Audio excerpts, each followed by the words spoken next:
let's actually pick the Airbnb thing, right? Let's talk about, like, because I said you have to nail the basics, right? Yeah. You have to understand what the basics are, and then the creativity comes on top of it. Definitely. Because you don't want to just be, okay, I'm going to be creative, and then you miss the basics. Everything is going to fall out, right? Now, so when you have to find a property on Airbnb, right, you have to know that people have to book it, right? Sure. So now what are the basis? Like, how much is even the rent if it's arbitrage, right? So how much is the rent, right?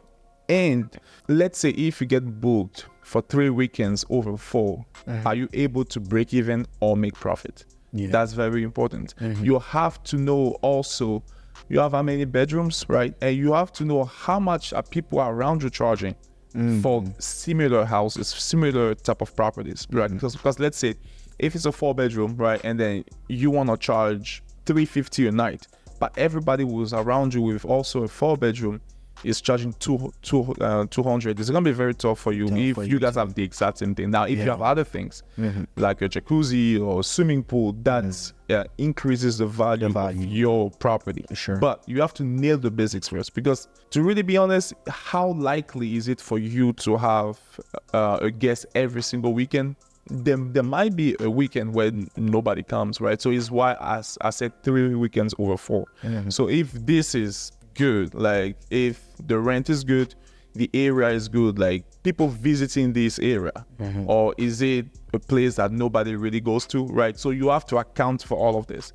Once this is good, that's when now your creativity comes in. Like, how would you even decorate the place? How would you take the pictures?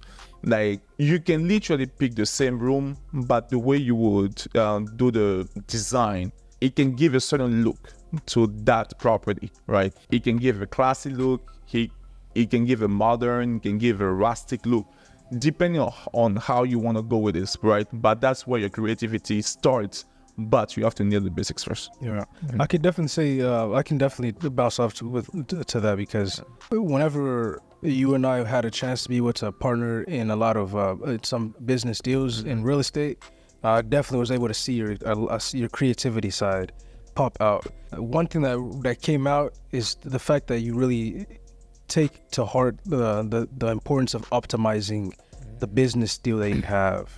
If you have and this applies to any type of business, not only real estate, the most important thing that you have, that you can do to your business to grow it, is to optimize it on a monthly basis so that it grows exponentially.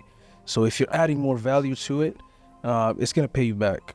And just like Ange mentioned, all of that all englobes in optimizing and setting a good base for a foundation, essentially, for your business.